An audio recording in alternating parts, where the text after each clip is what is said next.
Who better to catch up with during the dog days, as we got a bunch of baseball to discuss, than three-time World Series champion, one of the clutchest of clutch pitchers in our lifetime, Curt Schilling. And Curt, by the way, has a new podcast on YouTube appropriately called The Complete Game with Curt Schilling. It drops Tuesday, Friday, and Sunday nights. Hey, I want to ask you, Curt, real quick as we get started.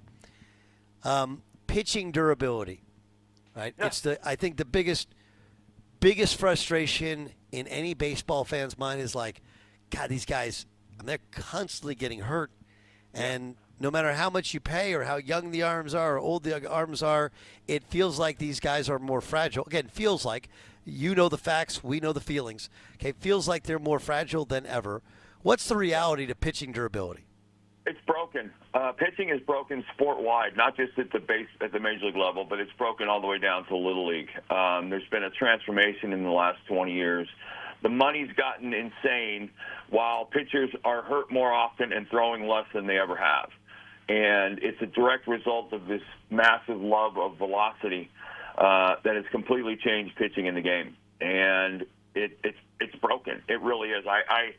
I've done a lot of work over the last couple of months on my show, going over the draft, this coming draft, and the way and I'm using air quotes, the experts have ranked the top pitching prospects. I've studied video of all of them, and the analogy I use is 20 years ago, you probably could have scouted 20 pitchers and seen 19 different deliveries. Today, you scout 20 pitchers, you see 18 guys throwing the same exact way. And it's these velocity schools that, come here, pay this large, exorbitant money, and we'll show you how to throw harder. Not an ounce of pitching is done there. And you're seeing it at the big league level. It's like I said, it's sport-wide. It's broken. It needs a complete reset. And I don't see anybody doing that. And I'll give you a quick one. If somebody's actually interested in how I realize this, there's a young man named Chase Dollander who pitches for the Rockies. If you go back on YouTube and look at Chase Dollander pitching at Georgia in junior college, and then at Tennessee, and then at Colorado in the big leagues, he is, after 4 years, he is throwing the ball the same exact way he did in junior college, which is an absolute crime. And that's sport-wide. And these guys are all ranked by how hard they throw, period. And that's it's broken. It's horribly broken. It's Doug Gottlieb Show here on Fox Sports Radio. That's the voice of the big show. Curt Schilling joining us on the show. Speaking of pitching, right? Give me your assessment. He's now had 2 Tommy Johns. We've just seen him on the mound, of Shohei Ohtani as a pitcher. What's your eval? Devastating. I mean, he's a top of the rotation.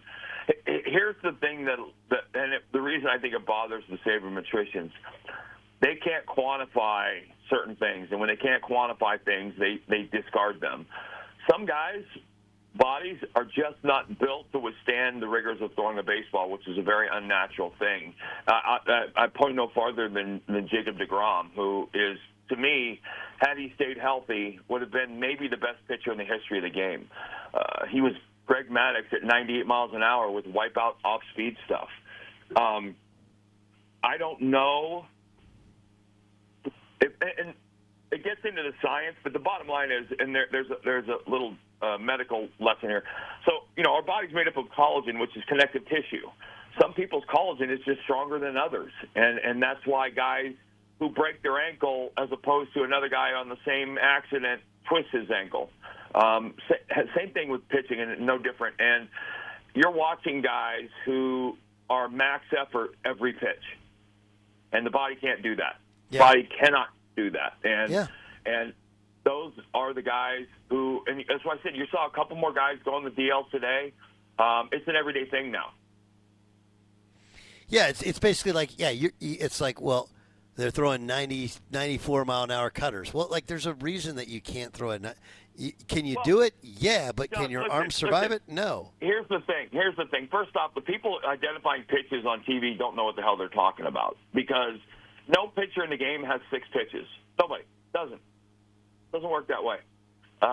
And most of these guys are out there throwing 3 or 4 pitches that move different ways, and they're ascribing different names to all of them. That's not how it works, number one. And number two, if the analogy I use, if you take a very strong, thick piece of chain, right? Let's just say you have 10 links in a chain, and I swing it in a circle, and I have momentum, right? The chain is fine. I'm not causing stress at any of the connections. If I take that same chain link and I snap it like a whip, then you're stressing every connection to the chain, right? These guys are snapping the whip every single pitch, and you can't do it. It's just not possible. Would you ever consider running a team? I would love to. I'm very interested in getting back in the game now. That's kind of a recent thing, but I would love to walk in and sit down with a team and redefine pitching for an organization, from scouting to drafting to developing. Johnny Padres, who I think was the best pitching coach I ever was around, used to have a saying that I believe wholeheartedly. You give me an arm, I'll make you an all-star. Because it's not hard to teach. It just takes a different mindset, and I don't see it. And it's gone. I mean, you have guys in the big leagues who are coaching who've never pitched, the guys that, I don't know, is it Driveline or these velocity clinics, are getting hired by teams to talk to a pitcher. What are they going to tell me about pitching in the seventh inning of a game in October in the playoffs with the tying run on third base? What are those people going to give me? Throw harder? Because that's the answer. And, it's the two things directly correlate. The more effort you put into a pitch, the less command you have of the ball in the strike zone. Well, there's a way to teach these guys. Here's an example. I used to talk about going to the well, and going to the well for me was max effort, right? I could go to the well 3 times in a game. After the third time, I was done. But if I didn't have to go to the well till the 5th or 6th or 7th inning, then I was okay. And going to the well is like runner on third, 1 out, I need a strikeout. Every pitch is going to be max effort, right? Now, when I'm max effort, I'm going from 93, 94 to 97, 98. These guys are maxed up. These guys are going to the well every pitch, number one. And number two, they're doing it in such a way that they go from 96 to 97. That's not Greg Maddux had a great line a while back. He said, when I see 2 cars on the freeway, one's driving 90 and the other's driving 91, can you tell the difference? No. But when one's doing 90 and one's doing 95, you can. These guys are, quote-unquote, going to the well and losing command, by the way, and not getting any velocity every single pitch. It's just not sustainable. Yeah. But what would limit you from getting back into the game would be that you've been out of the game. So how would you go about it? How would that happen? I don't. Being out of the game, I think, has given me a bird's eye view of things, and I think that there's a tunnel vision problem sometimes, where you see baseball and athletics is a game of copycat, right? Moneyball was this, oh my God, you guys are crazy, and now it's everywhere. I think that there has to be an approach to pitching from the outside looking in, like my perspective, to reset the clock, because it does need to be reset. Curt Schilling is our guest here on the Doug Gottlieb Show on Fox Sports Radio. I did want your thoughts on the WNBA. We've talked about it a ton. Oh, my God. And it's really interesting. Here you have a young woman in Caitlin Clark who's legitimately legitimizing what she's stud. But there have been other great players come to the WNBA. Right. What there hasn't been is the type of great players that brings mainstream media, that brings moms and their daughters to the games, families to the games, that has a legitimate following for a myriad of reasons. 4 years at the same school, success in college, being from the Midwest, girl next door, etc. I just want your thoughts. I'm not going to change anyway when you see Caitlin Clark and what's going on in the WNBA. Well, so first of all, the uncomfortable conversation has to be had, right? You've seen a ton of great WNBA players. Not many have been white. And that is absolutely part of this. I mean, Brittany Griner basically said as much, right? Which is uncomfortable and stupid. It's so stupid. I can't think of any baseball player I was ever a fan of where the color of their skin had anything to do with my rooting for them. I can't think of any athlete from, and people, I'll date myself, but people will talk about the fact that, I talk about Barry Bonds and Mark McGwire very differently. And people say, well, one guy's black and one guy's white. I said, no, one guy was a good guy and one guy wasn't. Period. I don't care about the other stuff, and sports fans don't either. But the fact of the matter is, I've never seen a sport try to commit suicide so adamantly on a daily basis. And if you listen to the Fever coach the other night, she said the thing that everybody's thinking: the refs suck. Yeah. They have to get better because everybody else is getting better, and the eyes are turning to the game. I was thinking about this last night. Can you imagine what would happen to the NBA if she walked away today?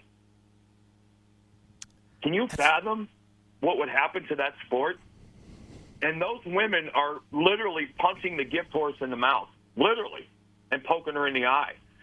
She is, there have been superstars before, but there's never been, she's Steph Curry with 20 feet more range. It's unbelievable. And it's fun to watch. And I know, God bless Sophie Cunningham, because she's now going to be one of the most famous WNBA players to ever live, and rightly so. But I don't understand it, right? Think about this, Doug. In our lives, we've watched sports change the rules for players. Michael Jordan, right? LeBron James. The WNBA is doing the exact opposite of all of those things. They're not trying to protect the quarterback rule in the NFL. The WNBA is like saying, okay, beat the hell out of her, but we're going to call all the other fouls. And it makes no sense. Shill, the only pushback I would have is there is a lot of Michael Jordan to it. Remember the Pistons famously, Jordan rules knocked him on his ass until ultimately they beat him, and then they end up going on to 3 straight titles and then 6 ultimately. But that happened. That happened under the purview of the refs who called the fouls. That's the problem. No, right? Because you and I are watching the sport, going, okay, she should be ejected, she should be tech, and none of that's happening in many cases. It's just it's almost like, there's a ton of people who say sports are rigged, and you can point to a million things and say, no, they're not. And then there are certain things that happen, such as the team down 13 kicking a 50-yard field goal with 2 seconds left. Sure. Like, there are things that happen where you look at it and go, wait a minute, maybe it is rigged, and this is one of those things. Kurt, we got to do this again really, really soon. Check out Curt Anytime, Schilling's brother. Check out Kurt's podcast. It's called The Complete Game, 3 days a week on YouTube.